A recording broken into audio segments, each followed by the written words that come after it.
माझं संपलं रे बाळ. बाळ तुझ्या आईचा सांभाळ कर. आता तुझ्या आईचा सांभाळ कर आणि ही शेती वाटून घे. तुझी बायको लेकरं सुखी राहा. अरे कधी पोरीला आलं तर सांभाळ. बहीण भाऊ एकत्र राहा असा कोण वडील म्हणतो.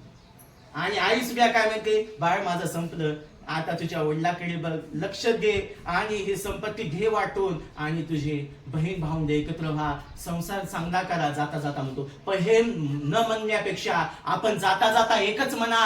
आणि एक वेळेस तरी बुद्ध बाबासाहेब वाच, पुस्तक वाच. नुसतं त्यांना वंदन नाही तर त्यांचे विचार डोक्यात घे. विहारात रोजचं नाही जाता आलं पण रविवारी तर विहारात जा.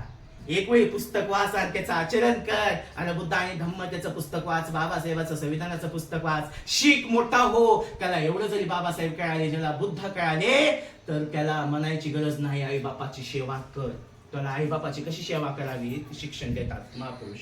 त्यांचे विचार, संसार कसा करावा, समाजात कसं राहावं, समाजकार्य राजकारण कसं करावं हे धम्म शिकवतो. माणुसकीनं कसं जगावं. बाबासाहेबांनी एका डोळ्यात शांतता तर दुसऱ्या डोळ्यात क्रांती दिली. मग राजकारण एक म्हणजे बुद्ध आणि धम्म माणुसकी शिकवते. पुस्तक म्हणजे माणसाला माणूस रस्ता देतो, माणूस माणसाला रस्ता दाखवतो. तसं माणुसकी वळखायला धम्म दिला बाबासाहेबांना आणि देश चालवण्यासाठी संविधान दिलं. तर आज आपल्याला संविधान आणि हे विचार जर टिकवायचे असतील, हे आमचे जीवलग आहे, हे आमचा प्राण आहे.